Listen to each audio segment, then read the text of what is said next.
I also have like, talking points on controversial artists in this R&B talk, and I'm gonna. We don't have to sit on it, but I just have a couple of points that I want to make quickly about it. Should I start the clock? I mean, if you want to, sure. We'll start. We're podding. All right. Well, I mean, listen. So if we're gonna go R&B, I need headphones. you do need headphones, real bad. I'm gonna go look today when I get out. I'll get out of here. I'm gonna go find a pair of like. We'll get to what you're saying, but like I gotta find a happy medium because I do want to get a really good pair. Right, I'd like to find, and honestly, I think I might.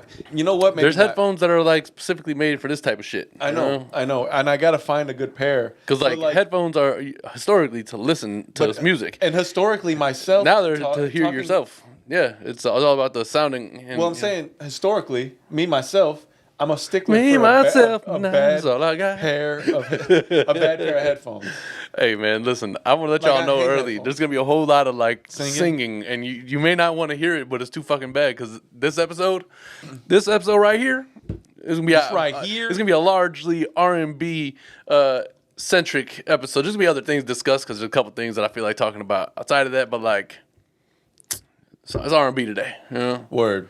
So let's just intro real fast, and then we can move into things. Things. Yeah, tell me. Right. Welcome everybody to the Kasson Avenue podcast.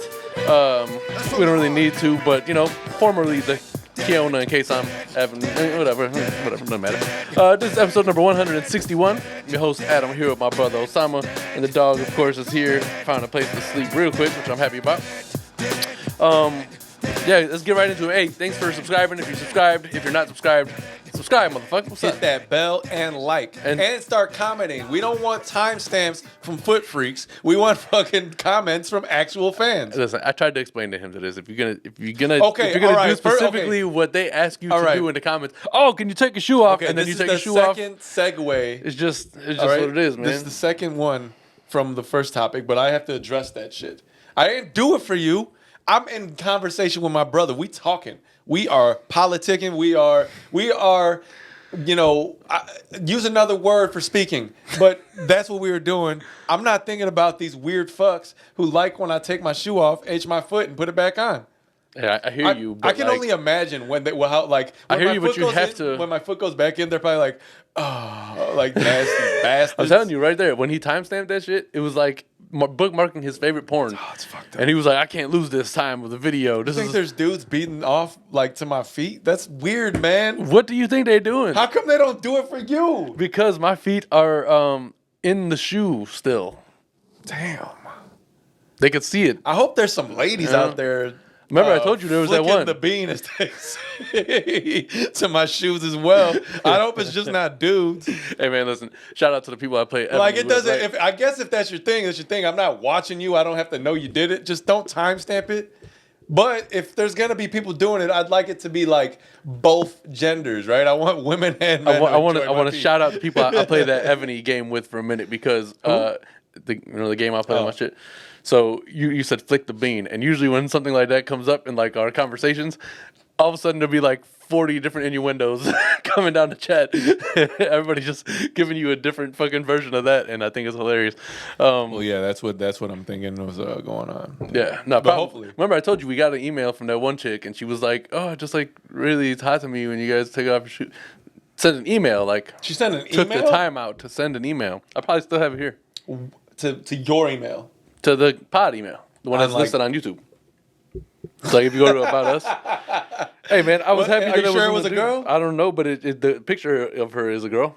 I mean, I would assume that there's a possibility that there's males out there, and it could be somebody just trolling that like knows us? That yeah they created their own. That's diabolical. To go on the Gmail and create your own a no Gmail just to text or email your boys or about some shit that they're kind of hypersensitive about. To steal your inflection when you say this is a ginger. She came in here. She said, "Hey KKP, really enjoying the videos. I know this may be strange, but can you please wiggle your toes inside your shoes? It's really hot to me." Now I don't know any woman in real life who ever felt this way. You can't tell a girl to wiggle nothing and it'd be okay. Right? You Yeah, can't be like, damn, yo, I like the way your shoulders look. Wiggle them shoulders, and it still be taken. This was I damn near. wiggle your This tits, was a your little booty. over a year ago. November 13th, 21 is when I got this email, but it's still in here because there's not a lot of emails. Well, that remember come that to the page. initial boom? We were like, what is going on? I don't know, man. It was a we good. gained like 60 subscribers in like a day and a It half. was awesome, and then it was immediately like less awesome. It was only awesome until we found out why. I'll tell you what. All are welcome, though. All are welcome. Yeah. But for sure, like if the comments from these foot fetish people were from women instead of dudes, I'd be a lot more receptive to it. That's all. I just would like a mixed bag, if anything. I prefer it all women, but like I don't want it to only be men. I'm like curious but afraid to check if there's like a Reddit page for us.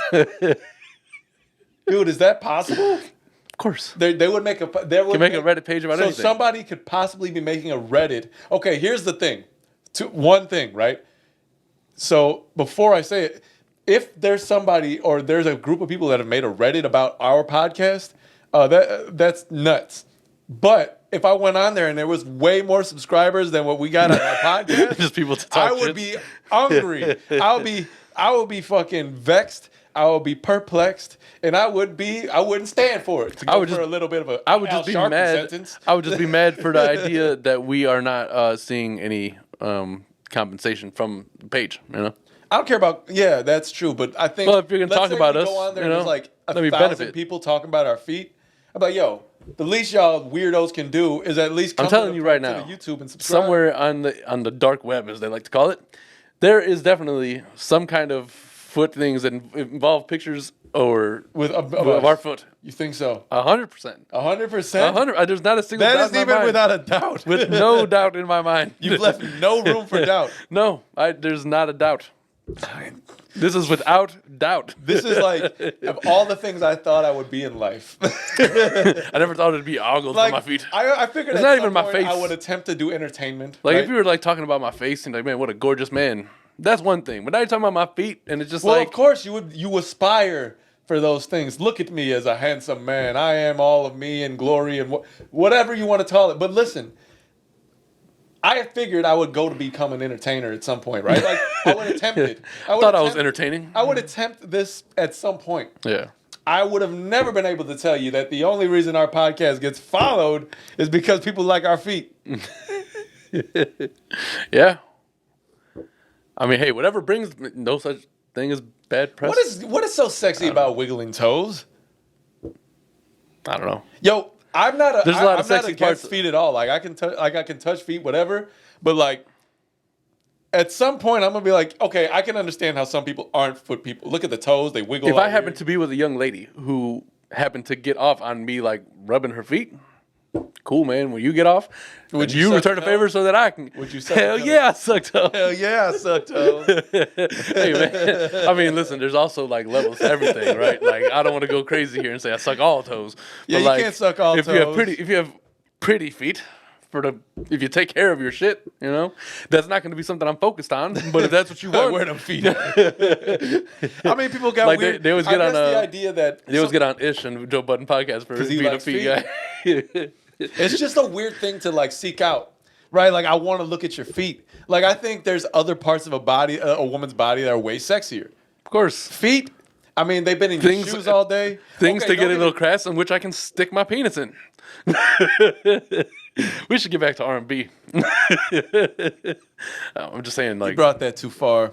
Too far, man. Too far. what are you saying, 4-year-old version? He's like, you can do anything with this girl. I've literally lubed up and made love to the arches of her feet. You have no idea where this is going. Okay, so we were talking about headphones before we get to the R&B thing. Right? Yes. I am going to get a pair of headphones, but I do know that historically, I am speaking for myself. I am a pretty big stickler for a really good headphone, right? Like a quality headphone. So I mean, I have $300 beats on my head right now. I mean, yeah, the ones over there were the ones I used to use are. Pause, because that all sounded nasty, but... What'd you say? So I have $300 beats on my head right now. Just sounds funny. I don't know. Just in See, case. at some point, there's not a pause to be made. It's just now it's just reaching for pauses. I'm here for the jokes. So I mean, if it's applicable, apply it. If not, Is it apropos? Is that appropriate? That's what that means, right? I don't know. I'm not French. I've heard that. No. Look, I've heard people say apropos. Well, it's just lazy if you don't say appropriate and you just say believe apropos. I'd assume my whole life I've assumed it's appropriate. I think but people are just lazy. Apropos. How do you spell it? I don't know. Just Think about it. Apropos, motherfucker. Phonetically or not. There we go. Apropos, with reference to, concerning. So what? That's the definition. That's what New Oxford Dictionary says. The definition is confusing as it gets. She remarked apropos of the initiative. It's not going to stop the abuse. Yeah. Or as an adjective. Okay, so basically Very appropriate to a particular situation. There you go. So appropriate. Where it pertains to such things. Okay, you speak like an It English teacher. insists upon itself. It insists upon itself. Okay, so yeah, headphones I will get soon. So find some apropos headphones. Yeah, but I'm gonna find like a middle ground for right now because I gotta find. I don't really feel like buying any. There's so much to buy during December. It's almost annoying. I feel like boycotting it all. Listen, let me tell you something. Your birthday, mom's birthday. I understand it because for me, it feels the same way except worse. Like why? Like on my birthday, I make sure I give myself the week off of work. Did you Full do that? disclosure, I got mad days off in December. Yes, the whole week of my birthday is off. The next 2 days after today, I'm off. I got a lot of time off, and then there's more. But anyway, nice. I would like to also be able to treat myself to some more extravagance. Like I would like some extravagance in my life. I don't splurge on myself very much throughout the year, right? Like money's tight. Do what you got to do, right? So like, I would like to be able to be like, oh, I want this $500-$600 thing. I guess I'll consider the PlayStation 5 my birthday present this year. Really? Even though I paid. You're not going to buy yourself anything at all? Even a little bit? We'll see. Like a pair of sneakers? But again, it gets busy, man. You know? Shit. Maybe. I'll look into them 11s. Look for a pair. They come out the 10th, which I think they changed from the 2nd. It was supposed to be the 2nd. They usually do it Nike be on some bullshit. I don't know. They usually do it middle of December-ish. No, I think it was the 2nd. I believe it was supposed to be the 2nd, if I remember correctly. Well, I could be wrong, but I think that's what I seen on sneakers. Whatever the case, I get paid the 9th, so we'll see. Yeah, look for some sneakers. I mean, I'm a firm believer in But here's the thing: every year I may have went a little nuts on for my birthday this year, accidentally and on purpose. Every year that there's a holiday release, mind you, the holiday release for Nike is always right by my birthday because my birthday is in the holidays. I never get it. Every time I've tried, I've always failed. It always says, "Oh, you did not get the shoe this time," and fuck you, Nike. Fucking dick buckets. And Balenciaga. Yeah. Fuck all y'all. I've been having beef with trying to get those pandas. Like, I actually tried to get them for Vivi for Christmas, right? Like, I be trying to get her a pair of sneakers for Christmas usually. Yeah.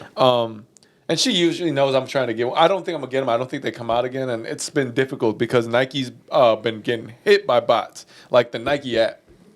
So, there's nothing sacred anymore. This has happened twice.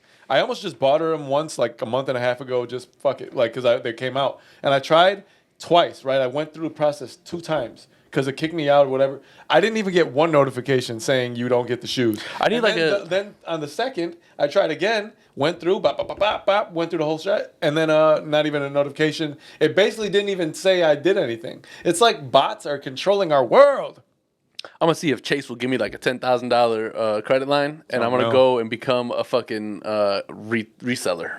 And I'm gonna start making my living. I don't think there's. I don't know how much. That's exactly how it is. There isn't that anymore. I mean, there is, but you gotta really, really, really go out there and. All you need is like 2 bots, and then you can do it, and you work your way up. It's just like drug dealing. You work your way from a gram to an ounce to a key. You're talking through bots or like actually. Allegedly. So. So you're talking about doing it through bots or through actually like backdooring? That's what I'm trying to do. You want to reach a key? Well, not metaphorically. What's your drug that you're dealing? Whatever I can make money on, that's technically legal to purchase. I'm a podcaster's destiny is reaching a. That would be fucking great. Yeah, I would love to fucking get this podcast popping already. Love to get this pod to a key. It's been going for so long.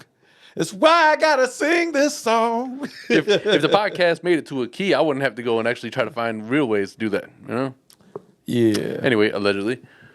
So I guess with that song, it's a good way to just hit some R&B. Yeah. So all right, I saw how I hit that. I used to be able to hit a little bit different, but like for undisclosed reasons, like if something's affected my ability to do what I like. Podcast fans, for the few of you that exist, I'd like to apologize in advance. If you're listening, not just looking. I'd like to apologize in advance for any awful, off-key singing that we high notes that are just not good.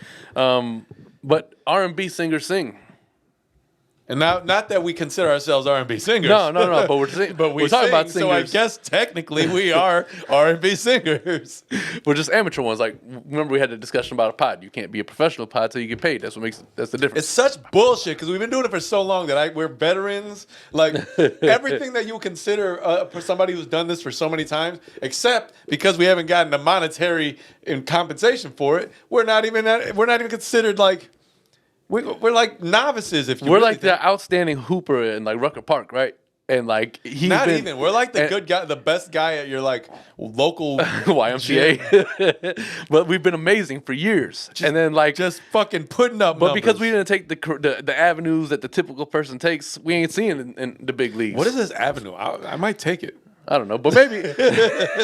What avenue have you seen that? But maybe we can start hustling people on the courts. You know what I mean? Start hustling people on the courts and dunk contests and shit. What's that going to do for the podcast? I'm saying it's called a metaphor. Man. But yeah, that's what are we supposed to do? I don't know if you know this about me, but I'm big on metaphors and symbols. But how do we do that in the podcast world? We're going to dunk and crossover. Who? I don't know, but we have to brainstorm. Just start talking mad shit about all the podcasters. Fuck y'all, and then like start naming names. But I guarantee that wouldn't get us anywhere either. It might be. Two dudes talk shit about all podcasts. That's what the fucking short would be by the fucking, those weirdos who put together clips. And then it'll be remixed by the foot lovers, like two dudes with feet. There's going to be a 10-second talk. This will be like a fucking a 10-minute video of like me doing this. They're going to just have a compilation of every time your foot has come out of your shoe just a little bit. Like, they're going to put sound effects. Like, you know how like in... Never mind. Yeah, I mean, if you go to that one website where they do compilations, anyway. So R&B, right? Yeah. I want to start with just a quick. I know we're not supposed to talk about them right now; it's taboo. But listen, you can't really ever have this conversation without a little bit. So I'm just gonna start here, and we can move on from it. Roberto Kelly. When we change his name a little bit, Aura, the Aura. The Aura. Listen. Everything else aside, if you just look at music, the man is the king of R&B. Yeah, but in my opinion, dude can't read. I've never believed that. Huh? I've never believed it. He can read music. I don't know. Maybe he knows. There's no way he can't read. He can read musical notes, but not like actual letters. Even if you came just says the half note, full note, quarter note, full note. Even if you came into the profession unable to read. I can't read music for the record. I have no idea what. No, and he doesn't play instruments. I'm like, how do you write a full note? Like I was like, oh, that's how. But like, how do you play it? How do you do it? What are those little? Is a full note just like? Dun, what are they called when you have like little loopy and then it comes around and it loops again? How do you judge? How do you judge?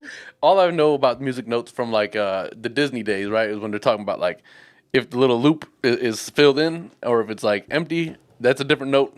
Yeah, no, that's what I'm saying. Quarter note, full note. I know that. I'm saying like I think the people who play the best don't read music anyway. Yeah, my biggest beef with it is that like how do you translate full note to like the piano? What do you bong? What's quarter note? Bong.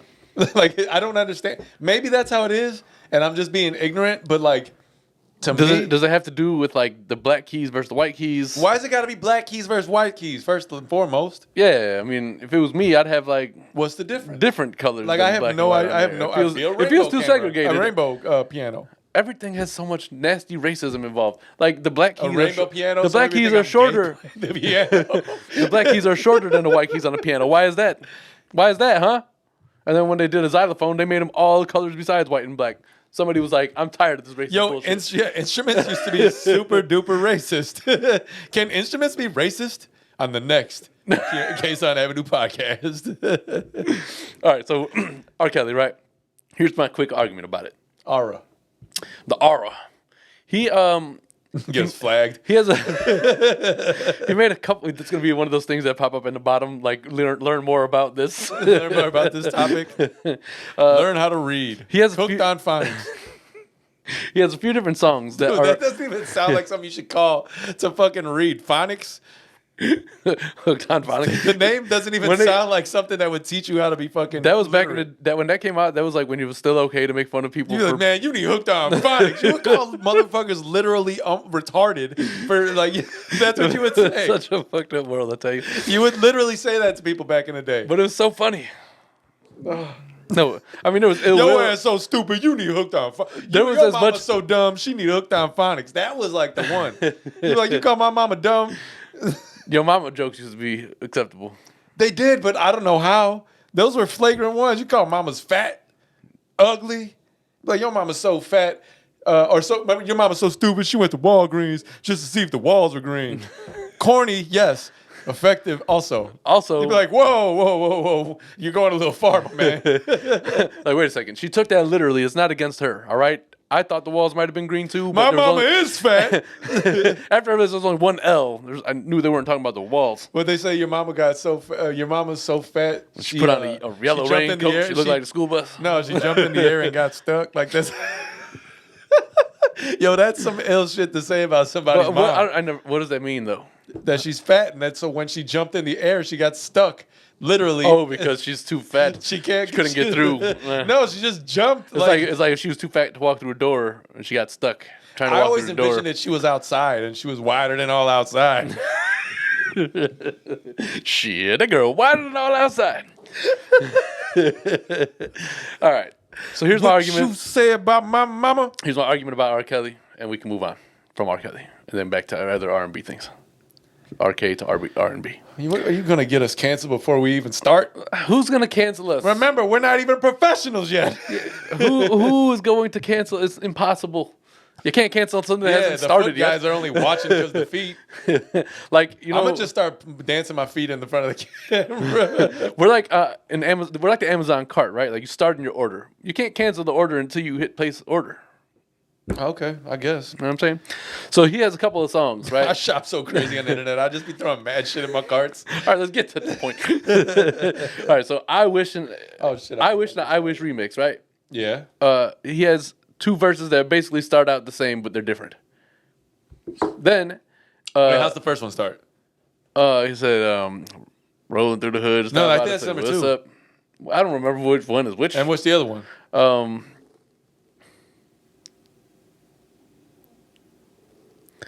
Yeah, okay, good job. Whatever. Anyway, then he has TP2.com, which is my favorite album of his, right? Toilet Paper 2. I still have no idea why it's named TP. But he has. I bet you he knows. He has a song, "I Don't Mean It." I don't mean it. Is that how it goes? When I holler, I don't mean it. Oh, yeah. I remember that. Yeah. So he has two versions of that. And both of the verses, the first verses start, it's literally the same way. But like, just the way he was able to do it was just, it's two of the same verses with different words. How do you know that? Did you write them down and compare? Said, "Now I should have been more mad about the way things went down." That's how the first one started, right? Give him a little bit more than that little. Especially since we've been dealing for like 7 years now. Okay, there you go. You gotta do the aura. Yeah, you gotta have the little reverberation in your voice. And then he's like, I literally was thinking about all of this shit before we started, and now I'm like drawing a blank on how the other verse starts. It sucks that he's such a fucking shit fucking person, right? Like, only because like you can't really talk about kind of how fucking funny the things he does were or did were, right? Like, it's not funny. I want to make it clear, none of the things he's done are excusable or even remotely. I was supposed to be a man. This motherfucker interrupted me. Should have never left your side, no way. All of it is like how I should have been a better man, and we've been dealing for a long time. That's the issue. He made 2 types of songs. And then he made the hook. The hook is the same words, but in 2 different like styles. So the issue is he made 3 different types of songs. And they're both good as fuck, songs, to be honest. Love ballads. And then those weird ones that now when you listen to them just sound so fucked up. He damn near made a remix of every song that he did, and both versions are good. It's just a shame he's nasty. I understand this. He's saying Fiesta, Fiesta, and we liked it. Like, that's what he's saying. For chilling in my 4.6. Okay, we gotta stop with the aura shit, dude. We don't have to. Okay, all right. So listen. I still listen to R. Kelly, yo. The fuck? I still listen. Yeah, I don't be listening to R. Kelly much, man. Although it's definitely a catalog that you really you can't take it out. You wish you could. You wish you could. No, I do. All right. Well. All right. So next, say something about it. The fuck. When a woman's fed up. His songs were. If you all right, we got it. Okay. Next. All right. So, R. Kelly aside, yes, we won't even bring him up anymore. Got you. Said what I said. Who all time is your favorite R&B artist? aside. My favorite R&B artist of all time? Whoa, man, you didn't give me that question last week. Or who do you think is the best the best R&B artist? Okay. Is Michael Jackson pop or R&B? Pop. I have to give him pop because he was labeled the king of pop the entire part. I guess that's true, but is he really not R&B? But pop is just pop culture, popular music. So I think R&B. Pretty lady with okay. But so I think anybody who's pop can also be any other genre. To be honest, in my interpretation of it, because when you say pop, I think it means like popular. In your own opinion, is Michael Jackson more pop or more R&B? Do you consider him R&B artist? I think he has R&B songs. Okay, that's probably true because there is a very large pop aspect of it. Okay, so I'm only asking because my whole definition of pop is just like what's popular. So I think you can be a pop artist, have pop artist appeal, and still be whatever other genre you are. Okay, all right. Well then, since he's not is Prince a pop artist or R&B artist? Pop. I wouldn't know how to. Prince is pop, right? Nah, I think or considered some sort of like hybrid. I don't think you can cheer. I think the idea is we're gonna have to find somebody that you can label as purely R&B. What about Mr. Kenneth Babyface Edmonds? Right? Like Babyface, but like there's so many great R&B artists of all like. But you have to factor in everything, right? So like, what's their body of work like? Do they have hits upon hits? Are they recognizable? You know, like there's elements to being the best. So I guess like it's hard to say, right? Because for me, if you look at the entirety of a body of work and their impact in general. Remember 2 occasions? So I only summed some on 2 occasions, and that's day. And that's not. Well, I'm not Babyface. I'm not gonna go. And then now every time I close my eyes. Anyway, listen. This is what this show's gonna be. So I think that there's a chance that he can be. You got to consider him there. Now, are we gonna break it up in eras? See, this is just too nuanced. It's crazy. But that's music, though. Okay, so I thought we were gonna talk about one-hit wonders, which is what we were supposed to talk about. We can do that too. But all right, so we have to agree on something here. One of my favorites is still Iman, just because of the message. We have to fuck what I said. Right. we have to split it up into eras, right? But do we though? I think so because there's 2 different eras of R&B. True R&B, like the Motown era, right? There's also like boy band, for lack of a better term. Yeah, but R&B. boy band R&B is. I would put it in the older era. Boys to Men, New Edition. Yeah, those people gotta be included. I know, but I would put it in the older era. Even the BB DeVoes of the world, the BBDs. Mercy flood. Anyway. So yo, hey, if you're not familiar with Scrubs, all right, or if you like for whatever reason don't care about the series, Turk, played by Donald Faison. There's a whole little like it's like the opening sequence of this episode, but like he does the Poison Drive fame. Yeah, so he takes Belle Biv he takes Belle Biv DeVoe's biggest hit, Poison, and he turns it into just like a performance. A great performance piece. I would say go and watch that. Yeah, I think it's Oscar or Grammy. I don't know what you would consider it. Right, there's a portion of my life where I was like, yeah, I'm gonna learn that dance, and I was like, there's no way I'm gonna be able to do it as smooth, so I just abandoned the prowess. Man, you know what dance comes on that I'm always mad I don't know. I feel like I should know it, it's kind of weird because I always thought it was a lame ass dance, but now that I think about it, I wish I knew it. The Dougie? No, fucking the Superman song. You. It came on yesterday. I was at this quinceañera. Right? With you see how I pronounce that? Fucking right. No. Anyway. I mean, you've only been with a Puerto Rican girl for a decade, so you should probably that's true. Pick up some of our roles and whatnot. It came on yesterday, and every time it comes on, I'm like, damn, I wish I could show out to this shit. Like, I should be able to. I wish I knew how to do that. So I'm going to learn how to do that dance. I've never... do that. I've never really, like, you know... Do that. I've never really perfected many of the dance crazes in the world of music. I mean, there was an instructional dance period in the early 2000s. Those tell you exactly the steps. Like in the late 2000s when I was turning 21. Hands. Snap your fingers. Do your step. You can do it up. Remember? Yeah. So or Young Jock, meet me in the trap. It's going down. Meet me in the mall. The little motorcycle rev. That's what I like to call it.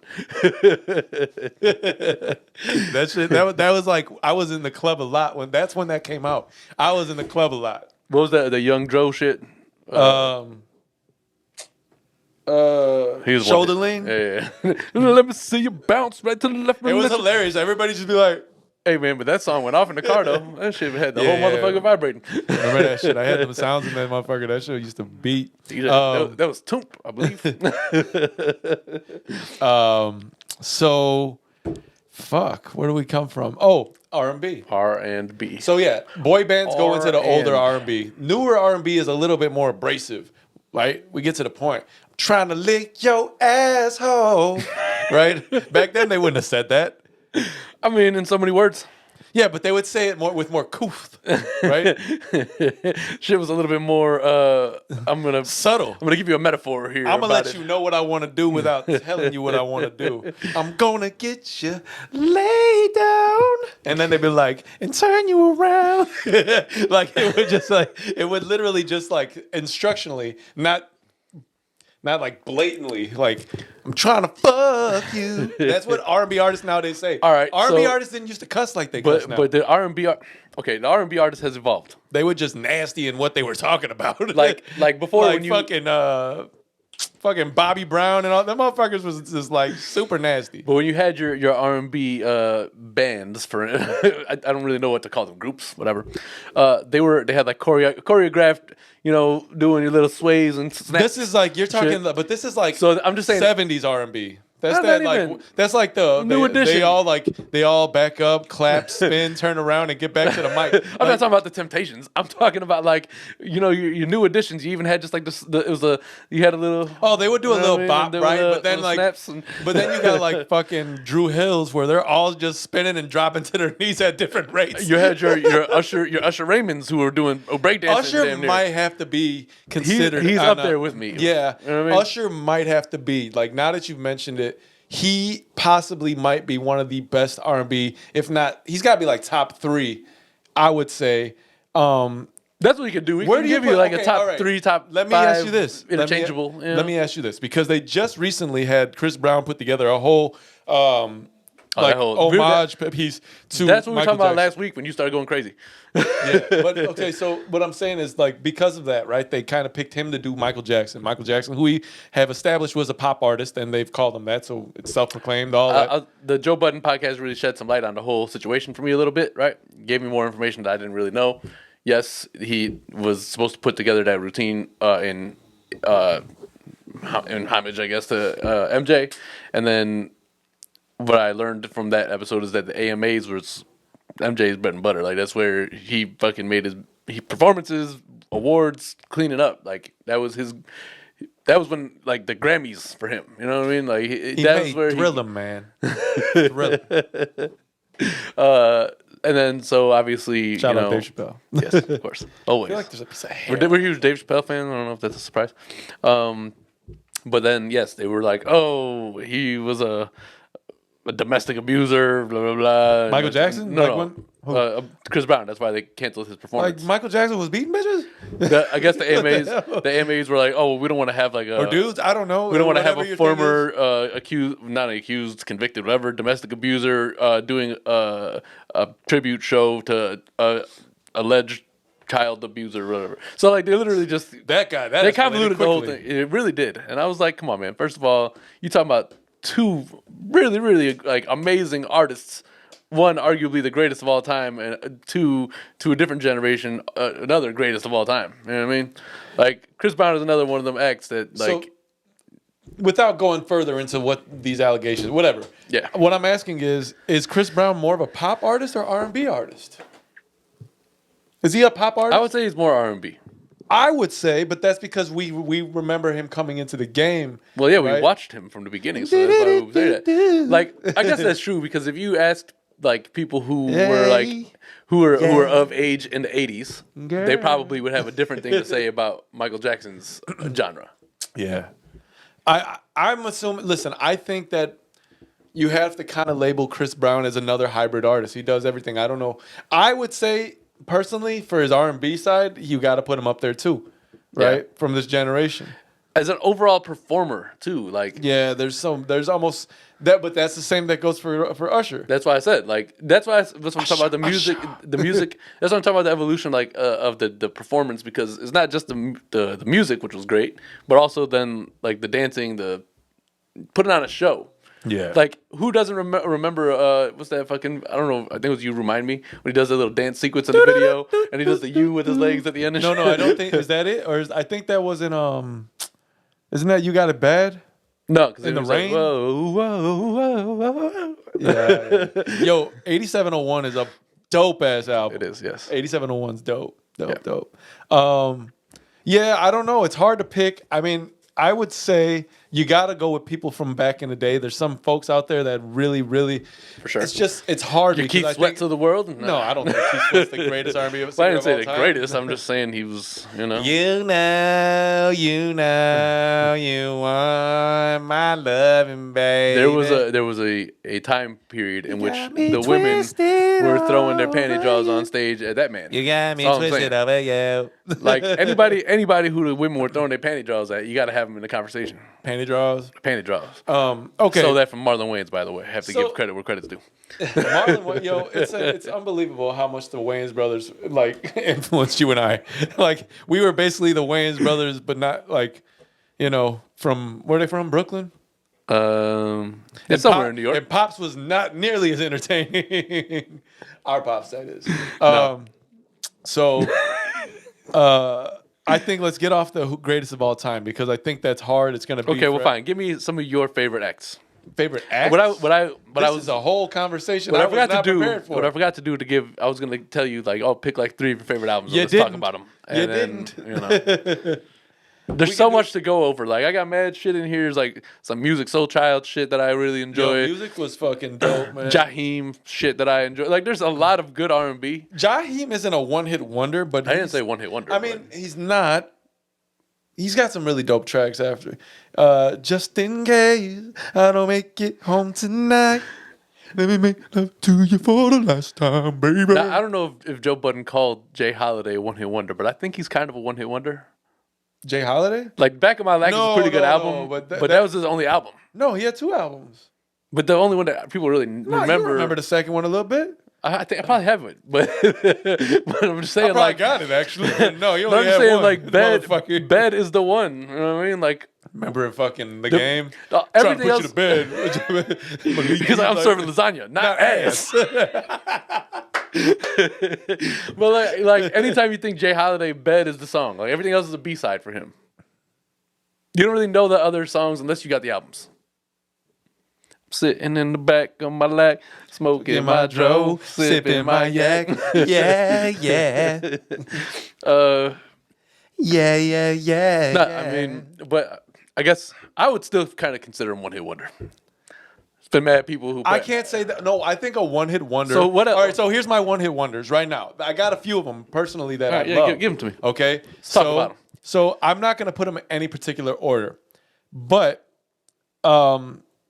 so I'll go by the artist and the song, each of them. So firstly is Uncle Sam. Okay. Right? I have the singles still. Like, back in the day, they used to release CD singles for you youngins and you weird foot fucks. So sometimes they'll put them in cardboard sleeves, essentially. I have that. I don't know exactly where it's at right now in the house, but I have it in a few different bins, all my CDs and shit. I could very well have it somewhere. No, I don't think so. I think that I think I took that from you. I was like, no, this is mine. Maybe. There was also a Mace single that you had somewhere. Mo Money, Mo Problems. Oh, I had the Mo Money, Mo Problems, the original single sleeve for that. That was dope, but I think it got damaged in a flood. Remember it had Biggie on there? It was like white. It was a cool ass fucking photo. And then we had Mariah Carey, Honey. Because it had actually a couple of songs on there. Me and Sarah were just talking about Mariah Carey the other day. We're like, yo. She might be one of the greatest R&B singers. She put that fucking Holiday album out. And every year she gets rich again and again. She will never have to do another thing in her life. So Nick Cannon, you fucked up. I know you got 19 kids now, but like, you should have just stayed with Mariah, bro. So this Honey single, right? Which was like almost an EP because it came with Honey, the remix. It came with didn't it come with One Sweet Day? I don't remember if it came with One Sweet. I think not. Maybe I'm wrong. I just remember that One Sweet Day is the song with Boys II Men, which is fucking dope. One sweet day. Oh, never mind. So, and then it came up the original and the remix with the locks. That's what it was. Yep. That was some fucking dope shit. But there was such a synchronicity between hip hop and R&B. It was so cool, man. And it was always like good shit. Now it's like go like this. It's like taste that. Go again. Okay, you look good. I guess. No, I just thought I saw some. I think there was some on your teeth. Oh. Well, excuse me, fans. So, so the Uncle Sam. I don't know. He's like, how's it go? Early one morning, while you were asleep. I received a letter and it had no address. No, it was no address because it had no doesn't. Anyway, so I will bust out singing that shit today, like randomly in my house, right? Like just because that's a ballad right there. Oh, and then on the single, it comes with the acapella version, and that, sir, is dope. That's a dope version. That's when you knew that people could sing. Yeah, you were like, oh, this motherfucker can sing. That's like when the first time you heard T-Pain without any R&B, without any like why you use that shit anyway? Like you didn't need that. It's like a cheat code for him. You know? It's a fucking cheat code. All right, and then there's they're talking about Akon and signing Lady Gaga, and then he was like, hey, "That's probably his biggest artist, right?" And then they were like, "Well, we can't. I feel bad doing that because you signed T-Pain." That's a good point. So I got then there's a dude by the name Tony Rich Project, right? And I don't know if people remember this song, but it's what's the name of? Hold on. I got to remember the name. It's hard to. How you gonna have a list without the names? Well, because I can't remember the exact. And we actually had the single of this too, when we were younger. The Tony Rich Project, right? And Nobody Knows, and nobody knows it but me. There was some, yeah. Say when the nights are lonely. These are like some of these nights are lonely. If you can go back into the '90s and go to like your typical wedding. And the days are so sad. A lot of the one-hit wonders had I just keep thinking about the love that we had. Such a sad... Yo, it's hilarious because 90s songs, when you were like 10 and 11 and 12, and you felt like you had been in love. Like, I don't understand the concept of some of these things, but this music sounds good as hell. Like, that bitch broke my heart. Start getting teary when you sing the song and shit. Like, I recommend this song, by the way. It's fucking dope. I think we would be able to play it, but we might get copyright. Maybe they could remove the video.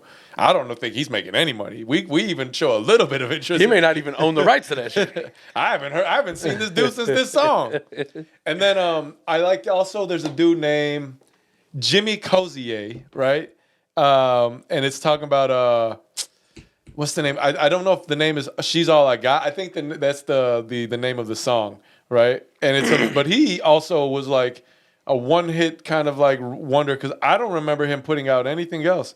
Yeah, when you look up Jimmy Cozier, he's got like, he put out an album in 2016. What the fuck? Some people put out music and you just don't know about it. You know? But no, She's All I Got is the one that you want to like. Eventually, I sprinkled some. And it came up with it was with a Fabulous verse on the remix, right? This is back when Fabulous was wearing paper towels as bandanas on his head. It goes, if you heard what the F I did, you would have set my house on fire like Left Eye did. That's kind of fucked up.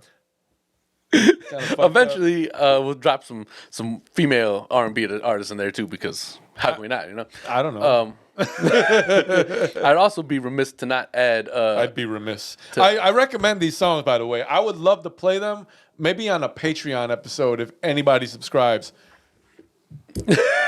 What's called? Comment on the feed all you want. To add Neo. Huh? I would like to also add Neo into this conversation. Neo is not a one-hit wonder. No, not one-hit wonder. I mean, like R&B acts. Obviously, he's an R&B act. I'm saying, what are you just pointing out the obvious? I'm saying one of my favorites, right? Oh well, because yes. Well, he had a run, man. He had like 5 fucking albums of heat. Like, Neo is a super dude. Even his last album, in my own words, Libra Scale, Year of the Gentleman, all them shits. I just listened to his last. album. I forget what it's called, but like It a nonfiction shit. Or no. This is just this was released. I think this year. You didn't know Neo released an album this year? I'm not up on my Neo albums released for this an year. album called Self-Explanatory. And it's an actually pretty good album. I fuck with it pretty hard. I've listened to it a lot.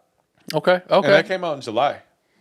Well, see now it looks bad saying he's one of my top. Yeah, R&B it looks guys, bad. but It then looks this bad year- talking to dude about R&B who ain't even listening to R&B. Well, just this year, man. All right. This year, I ain't listened to a lot of things this year. What you can know I that's tell a you? long time. That's 365 days. You ain't listening to shit. Here's the problem, right? Sometimes I like to go back to the old shit that I like, and then I'm it makes trying to help him, Daddy. Motherfucker's gonna think the motherfucker's stupid. It makes less time for the new shit when you go back and listen to the old shit. There's a lot of old shit. It's like the Joe Budden releases over the last week have really just summed things up in a nice way. What do you mean to some releases? degree? His like the podcasts. They were talking about with Ice. And I think I'm gonna submit a suggestion to the podcast. Actually, I wish I can DM Joe Budden or maybe go on like Twitter. I want him to play the Ice Ice Baby beat when every time for Ice's drop. I think I should have his own drop, and it should be like. Dum, dum, dum, so basically, look, Ish said that him and Ice. All right, stop, and then it can end it there.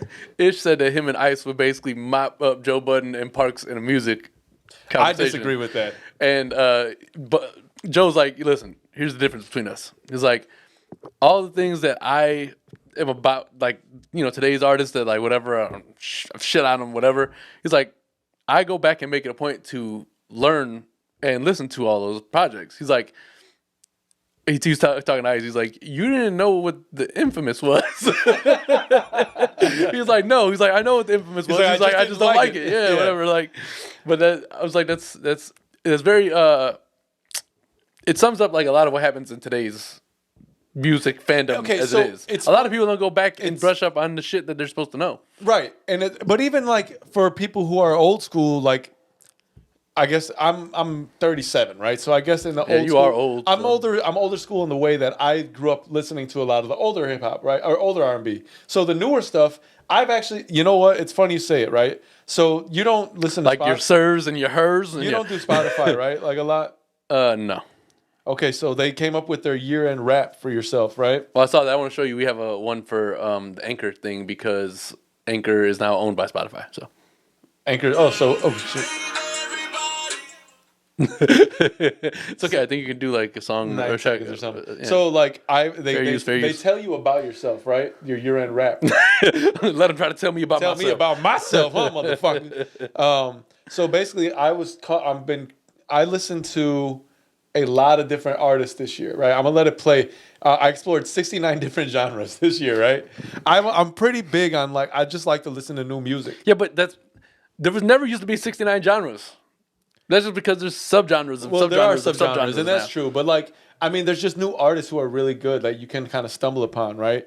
So that's what I like doing that. But it labeled me an early adopter, right? I like to listen to like the newer. Get ahead of things. Yeah, I like to listen to newer artists and see because there's a lot of valuable I'll try to stop like artists. talking about Joe Budden in a minute, but like the sleeper segment used to be one that introduced a lot of shit, like Lucky Day. Oh yeah, No motherfuckers. I played 49,624 minutes of music. That's more than 92% of the other listeners in the U.S. Hey man, listen, you know. Hey man, Everything got a soundtrack. everything got to do. So, yeah, no, I think I used to love the sleeper section of that, and I wish we could do something like that. But we won't. Well, they don't even do it on YouTube. They Yeah, I know you can't. pass all them It's shits. too much copyright shit. used to do SoundCloud. But yeah, I think that it's important to kind of dive into new music. If you love music, then you have no problem listening to new music. If it sucks, it sucks. You can be objective or however you want to be about it. But I think you should go ahead and take a listen to a lot of the new music because there's so much dope music out there. So many fucking talented folks. Just like you guys should listen to us and your friends should listen to us because we're a talented podcast. Like I like to listen to new music too, and I like to listen to I'll explore even new podcasts sometimes. But for the most part, I stick to a few because at the end of the day, you only have so much time, right? So I try to stick to only a couple of podcasts. I listen to Sneak Disc, right? I listen to the JBP.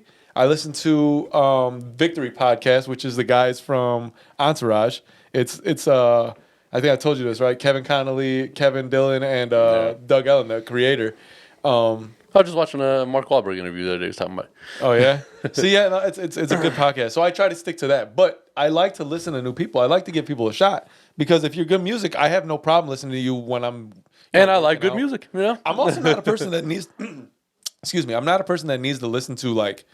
When I work out, I can listen to a podcast. I can listen to rap. I can listen to R&B. Like, I don't need it to be a specific thing, right? I just have something in my head that's kind of like going with me through my workout. It doesn't necessarily need to be a specific upbeat song, right? If it's the right R&B song, you get to listen, think about you get to think about the right thing. You be wanting to punch through walls and shit, right? So, you know when it's a good song is when you like haven't listened to it in like a couple of years probably, and you still remember it basically word for word. Yes, I think a lot of the songs I listened to back in the day were more ingrained in my head than the newer songs that I've learned. Girl, it'll be fly if you were my Buddy. But music isn't a one-hit wonder. Music got albums, man. Well, no, for sure. I just want to sing. And I have what the name. I always. Dude, that was another dope thing about that show, The Game, because they had a like music fall back.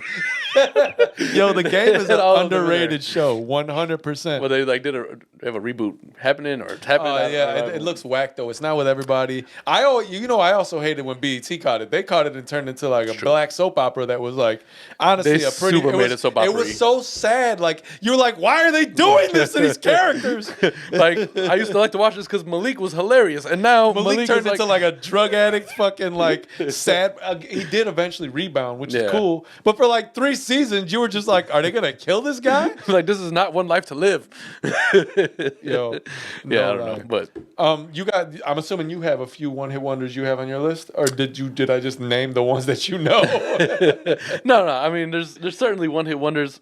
A lot. I mean, if I enjoy the music, I have the album probably. So like I All right. Well, we're gonna have you list yours on when we get back from the break. Word.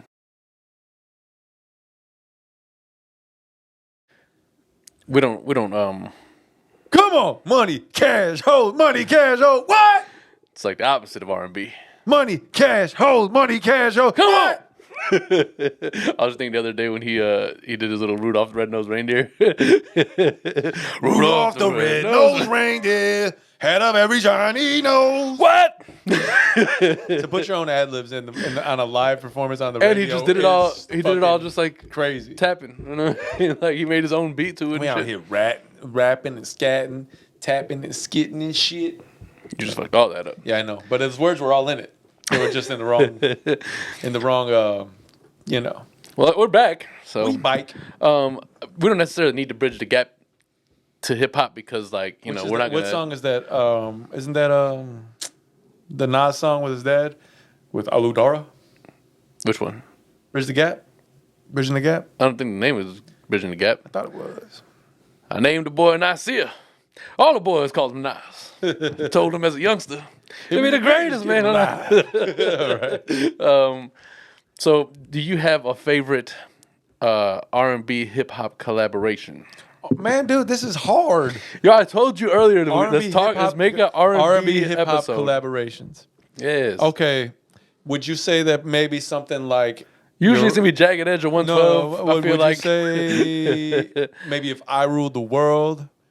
And, imagine that.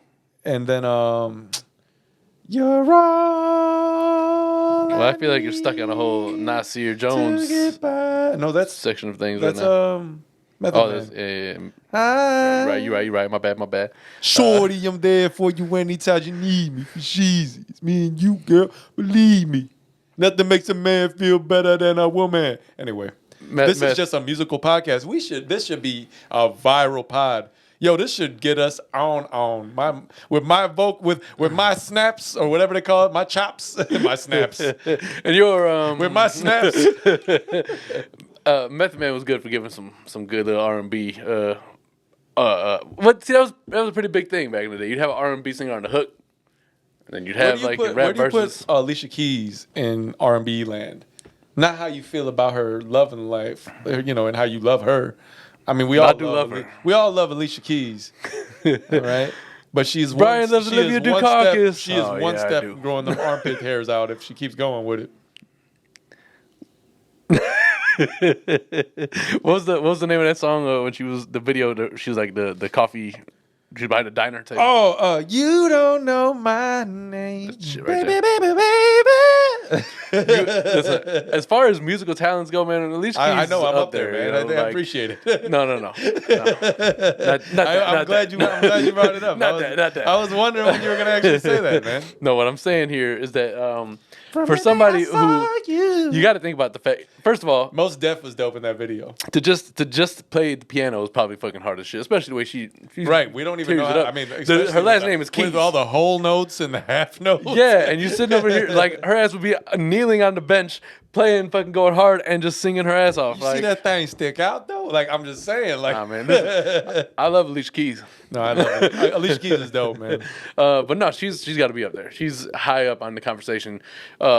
She's up there with like the Mary J's. You know what I mean? Like, I told you we'd bring women into it at some point here. Yeah, you know what? You were right when you said that, but I think I brought Alicia Keys into it. Well, you did bring Alicia Keys into it. I did bring her into it. But I would bring her into here. Not in my house, kid, you know? If she's here, hey, you bring any of them hoes up in here, make sure I fuck them first. Don't be a menace as a quotable, man. What you want? What you want? That was Adam, not Osama. Don't be that was. I know. I'm just playing. You know what I mean? So, all right. Well, I don't know, man. It's hard to pick one fucking R&B collaboration that's like. I mean, you don't have a favorite or something that's like. I randomly pops in your head and you be singing it all day. What's my motherfucking name? Are you with Ashanti? Oh, that's Jennifer Lopez. Yeah. So, but do you put Ashanti in that realm of? Because she's definitely. I put Ashanti in a lot of realms, and I will be there with her. I put her in a lot of positions. What Quagmire said, he's like, I'll do anything for you. I'll do anything for you. Quagmire and Family Guy. He's like, oh, no problem, Lois. I do anything to you. I mean, I do anything for you. What was that in Waterboy? I see a lot of guys, too. I was with Coach Klein and my mama last night. Oh, that's kinky. That bitch was like, all right. Brought frog cakes. Literal frog cakes. Yeah, I appreciate what you're showing me right now. Yeah, Ashanti, she deserves all the credit in the world because she looks like she smells as if it's cocoa butter all around her, probably. She definitely looked like she smelled good. Ashanti, I don't know what happened, but she's always been like kind of bad. We used to make fun of her because she had sideburns. And Coach Carter, she was like prime body in Coach sideburns? Carter. You want some of this milk? Definitely asking Ashanti. He asked dude if he wanted milk. I'm definitely asking Ashanti if she wants some of this milk. Weren't they drinking it in the next scene? I'll tell you ate all those lunches. It's that damn Sasquatch. Ashanti, bad as hell. But okay, so she had a run, man. Yeah. So here's what we're looking at for Ashanti. She did Foolish. She did Rain on Me, Happy. Don't ask me to rain on you. Oh, you know what she's doing? I think she's re-recording some of her old songs. That's why it says the same thing. Baby is on 2022 and 2002. But yeah. There's like some weird thing with that, right? When it comes to masters and shit. Baby. Oh yeah, you can re-record them and they don't own the rights to that. Doesn't make any sense to me. I don't understand what you intend to do. I can't play their music, but they can sing it again and then all of a sudden they own it. They sing again regularly. If you go on tour, you sing every day. Yo, I don't know. Ashanti definitely deserves to be up there because she was part of a lot of like anthems and shit back in the day. Yeah, like a lot of them. Yeah, like a lot. She's pretty bad right now, though. You follow her on Instagram?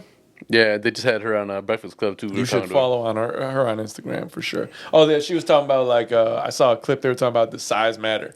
I don't know if that like all I've heard in my life is mixed reactions to that. I'm not going to say where I fall on the side of that on that argument. Like not on the size matter, but the size in general. But like, I've heard nothing but good things for myself. So I, if you haven't, sorry for you. I'll give no. I don't know. Listen, my only point is personally, never had a complaint.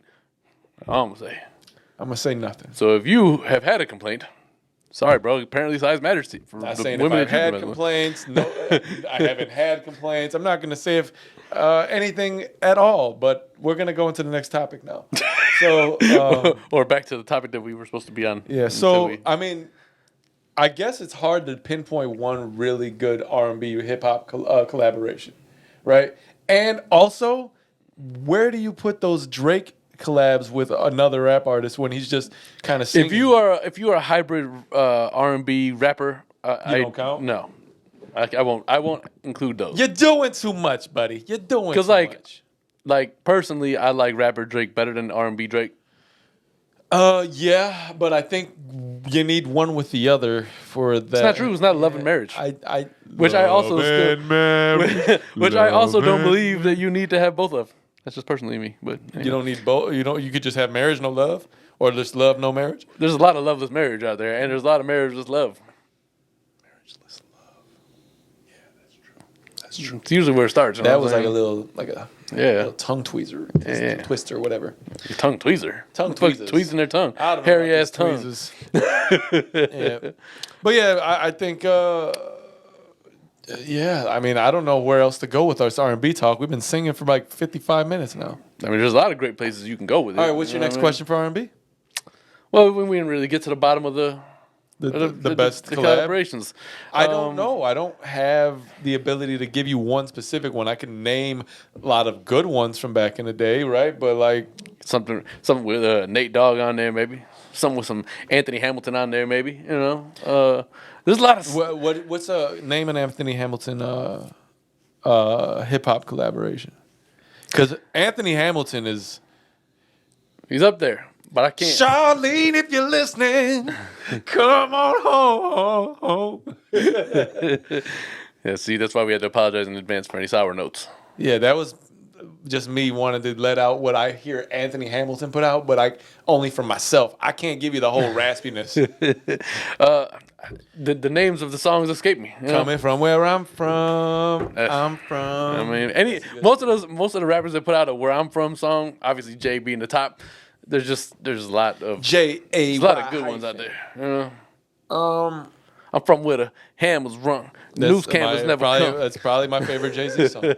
Fucking yeah, I don't know. It's difficult. We can go down a list and just name them, but I mean anybody can do that. So at the same time, I don't really have a favorite. I just know I have a lot of ones that like will always be something I'll keep on. Do you have a favorite body of work in entirety? Huh? Do you have a favorite R&B body of work in entirety from an artist? I fucking hate you so much. I will say it's probably going to be some sort of Usher project. Maybe 87. No. I mean like their entire discography. Like, do you have like a full on like I can every fucking album? I could probably go through all their shit and be skip list for the most part. Who's your more? I think you can still give that to probably Usher. Usher, he has been wildly consistent. He's now reached limited company legacy status where it's obviously not as important for him to be releasing music as often. But like every album he's ever put out, even those like the Confessions, the Confessions 1, 2. He put out Here I Stand and Here I Stand was I didn't love that album at first, and then it grew on me pretty hard. Raymond versus Usher versus Raymond. Like then he put mountains. Dude, that's a good album. And then is it something versus Raymond versus Raymond or something like that? He put out an album versus something. Spy versus Spy? No, I mean, it's Spy versus Spy, the black and white ass fucking. Anyway, hey, you know, Mad TV actually has like some holiday you are now release that they put out. Mad TV. They put out like a holiday magazine. It's like $18 in the store. I was like, man, what the fuck? A magazine? Yeah. Who the hell bought that? Not me, because it was $18. I used to get Mad Magazine from the store. That's a throwback shit. If you get to get Mad Magazine, that's. If you go back and watch the Simpsons shit, they used to talk about Mad Magazine. That's in line with getting those little TV guidebooks, like the old school ones, like dude, I'm telling you. Okay, so he did. He's got My Way. He's got Confessions, Usher, which is, I guess, his first album. Why is this so fucking... 8701. Hold on. I got to go to Spotify for this because that's the only real good way to do it. I want to go to Vegas to catch an Usher show because I know he does a residency. So I'm going to try to figure that out too. Yeah, I figure he's in limited company with that, right? Like, because Neo is another one for me who most of his projects I pretty much listen to all the way through. Yeah. Neo is pretty good with it too. Chris Brown is probably also in that. Yeah, but there's a lot of Chris like Brown new age. You really have to be okay with him releasing some of those really. He released a 30-song project. That's a lot. It's true. But if it's all quality music, that's fine. You go back to like the exclusive, like if it's all quality music, that's okay. But yeah. So that's what it was called. It's called Versus. No, actually, I'm sorry. It went from. My Way. He had, I guess, his first album, Usher, was when he was super young. I don't know if I've ever heard that. It went My Way, then it went 8701, Confessions, then Here I Stand, Raymond vs. Raymond. So I was right. Versus. Why is he just like his brother on the other end of that? I don't know. I guess Raymond versus himself. Looking for Myself, Hard to Love, and A. I haven't heard admittedly, I haven't heard too much off the last one, and maybe not even the one before, but I've heard most of it. And honestly, sure you're listening if I want to put a catalog on from the beginning to the end. That's very hard. I'm going to say probably one of my favorite albums to listen to is 8701. Probably. Like, I really enjoy that album a lot. There's almost nothing, but no bad song on there. I'm not a huge fan of Spanglish. But it's all right. Señorita. How do I say hello? I just want to talk to you. How do I say you're beautiful? You know, Fab used to have the Lil Mo's on all the time and whatnot. The Lil Mo fabulous collaborations are pretty dope too. You know, the Superman da da da da da da da da da damn. There's a lot of like there's a lot of R&B where their best songs are collaborations with rap artists.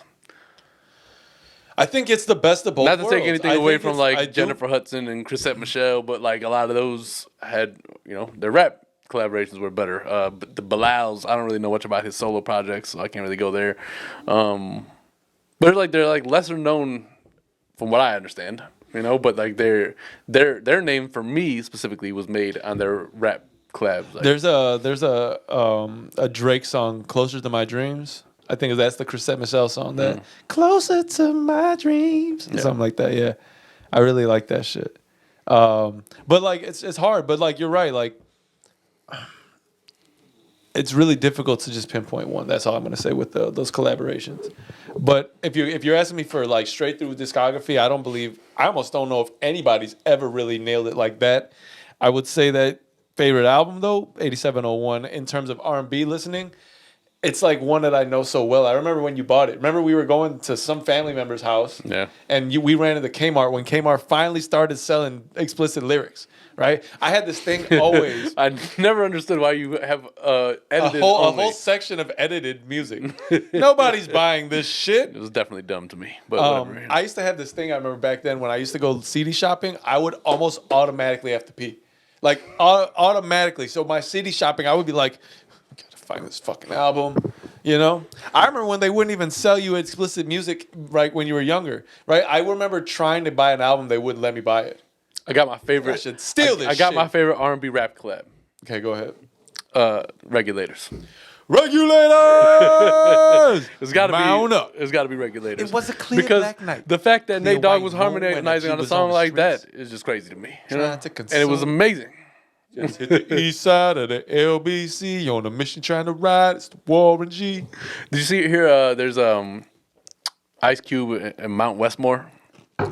So I hooked the left onto one and Lewis, some brothers shooting dice. So I said, let's do this. I love that shit. That's one of my favorite songs in hip hop history. I So jumped there you out go. the ride and said, "What's I up?" somehow feel as though now you have found your favorite R&B rap collab. I said, I'm stuck.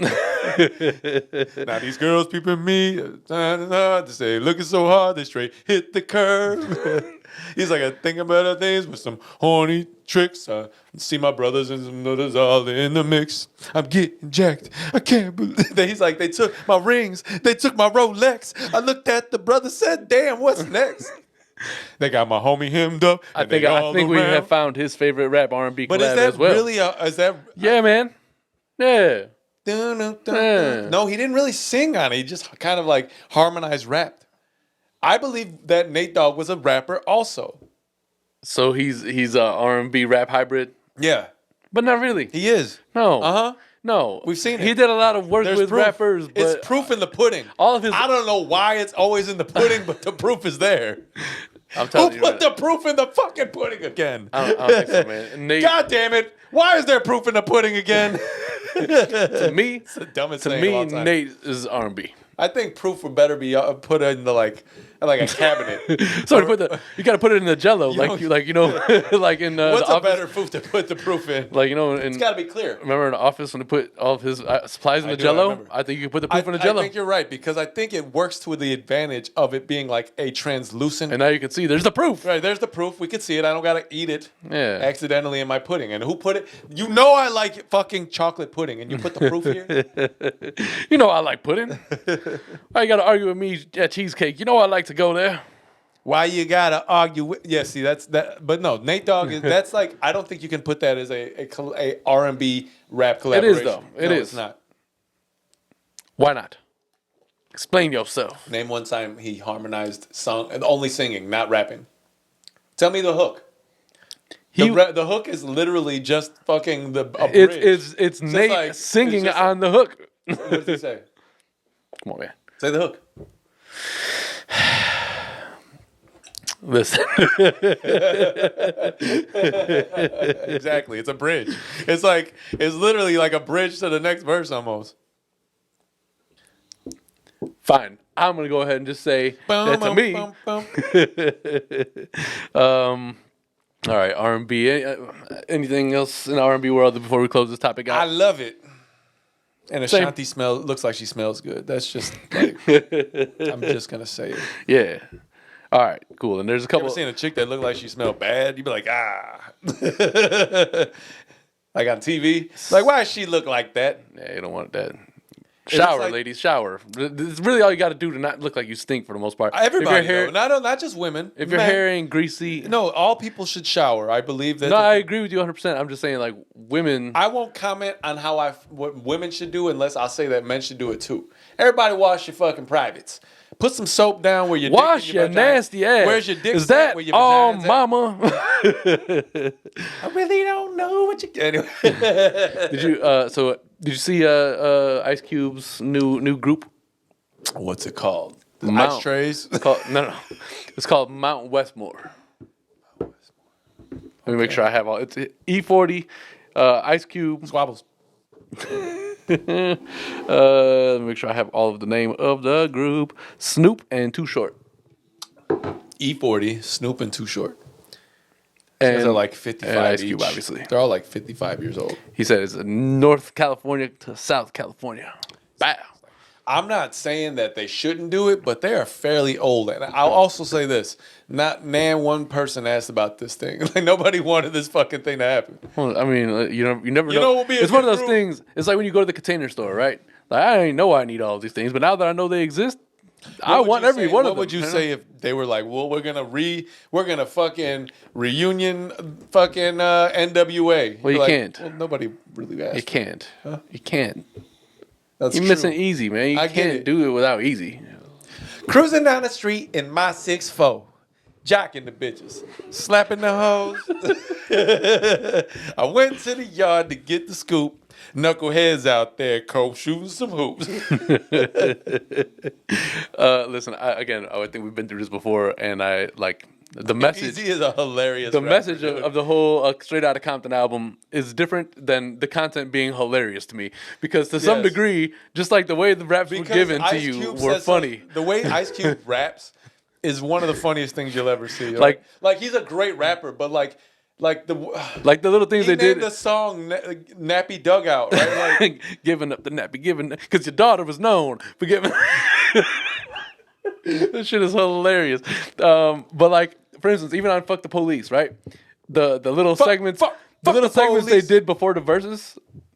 That shit was hilarious too. Like, oh yeah, like when they're hyping each other up. when we're like in the courtroom and they're asking him. Oh yeah. Like a lot of the way that it was just done was funny. I've often told people that you have to stop telling these serious stories in less hilarious ways, or you got to tell these stories in less hilarious ways. Yes, because I don't want to take anything away from like the messaging never, of it, never. but it's all. And I wouldn't. But no. In retrospect, when you look back at the rhyme style of a Mr. Ice Cube or a Easy, there was some hilarity that was involved in the way they went about it. That's why Ice Cube translated well to comedy, because he's a comedian, man. He's hilarious. It is. Yes. I only say it because every time I listen to it, I laugh a little bit, and it's like not laughing at the content. Again, it's just because. I think the wordplay and shit is funny. No, that's I don't think that's on accident. I'm sure that I'm sure there's comedic value in the intention behind the verses that they wrote. I hopefully, because I hate to offend anybody by saying that. Fuck the police. Well, listen, I'll say this: the last time that Ice Cube put out an album, which I believe was fairly recently, like a couple of year or two ago, maybe 3 at most. Ice-T, Ice Cube, and Vanilla Ice. What was their whole thing with Ice? I don't know. Should have came up with some alternative names there. One of them. But I'm glad we all got all three. I guess. I mean, again, my suggestion is that. The only reason that song makes any sense now is for Joe Budden to take it and make it Ice's drop on the show. I could see it.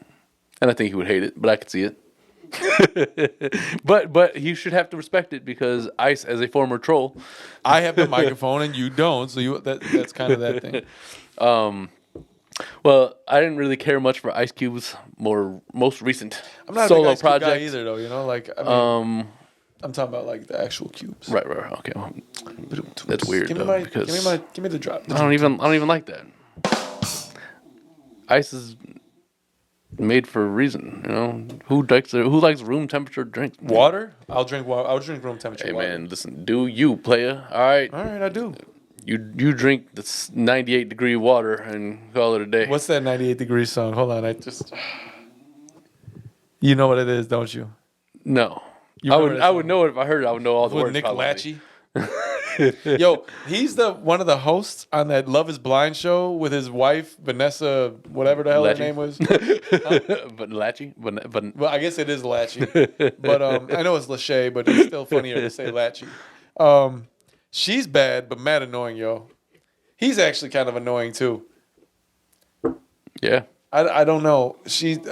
I'm just gonna. That's the next topic. Was he with Jessica Simpson first? Yes, who I just recently seen, and she wasn't looking as great as she used to. No, listen. Prime Jessica Simpson is when she was in that '70s show. Remember that? When she was in Dukes of Hazzard, the movie. Yeah. But that's when she was Daisy Duke. That's when you also realized that she had zero ass at all. Looking girl in there, Duke. I got a chick with no ass at all. I fuck her for the love of money. Yeah, she ain't got no ass. It's gonna be labeled as a straight musical podcast this week. Yeah, and if you could put us in the foot algorithm, you could put us in the singing algorithm too. They're gonna be mad at me for a lot of misogyny here, but it's also me just quoting things, so it's not misogyny. It's misogyny. Okay, it is a little bit misogynistic to say that's when I realized that Jessica Simpson had no ass, and it kind of like knocked her down a point or two for me. No, I didn't. I mean, that's just your personal preference. And then Adam likes ass, and she had none. Ass and titties. Ass and titties. It was like, that was funny to me. Can we watch that again? And then, went to Redman's, I got a chick with no ass at all. I fuck her for the love of money, not basketball. I think we need a new Blackout album. Yep. I would like that. Actually, Blackout 2 was a good album. It was. So that's why I said a new one. Yeah. Blackout 2 was still I might actually listen to that on the way home. 10 years ago or some shit at this point. It's been so fucking long. You know when I realized, like, music is a good way to really fucking realize how much time has passed. right? I guess it was the Dreams and Nightmares album reunion, 10 year or not reunion. I'm sorry, anniversary, 10 years. It's fucking bananas, man. 10-year fucking reunion. I mean, anniversary for that shit. 10 years it came out. That song still fucking everybody loves it. Yep. It's a craze. It's a craze. Hop in my truck and roll up the window. Yeah, no. So, but music is a very good way, in my experience, to be reminded of how much time has passed. Yeah, of course. You're just like, what the fuck? Well, like, less dude, you so gotta now. remember, like, less now. Back when it was CDs was the main hub, not streaming services. That's what I'm saying. Like, that's a good way, because I mean, music came out 2 years ago, whatever. But like, even this Dreams and Nightmares was kind of like at the beginning of like surge of streaming. You know what I'm saying? Like a lot of these old, but I'll give it its due, right? But even music that, like, if you look back in 10 years and you're like, damn, it's been 10 years since Nas released all those King's Diseases. True, and but nobody's cured them yet. Yeah, it's still different though, man. Come on, man, give me my jokes. Give me my jokes. Thank you.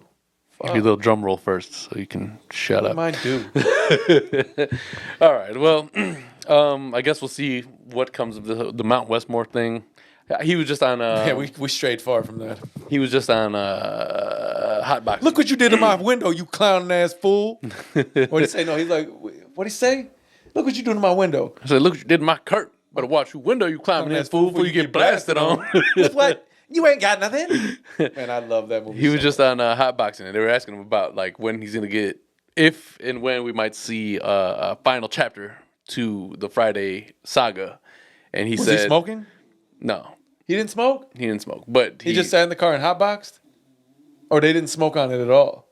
Oh, we're talking about Mike Tyson's hotboxing. No, yeah. I'm sorry. I'm thinking about the show Be Real has, which is also, I believe, called Hotboxing. Well, they also, I mean, Mike smokes the entire time. Yeah, so whatever. I wonder if he smokes anymore. You know, he tried to keep his slight family image to some degree, so he could still keep. But not really, because right now he's at odds with Hollywood. He said, basically, because of the fact that he didn't get vaccinated, Hollywood kind of has kept their distance for a moment because they don't want.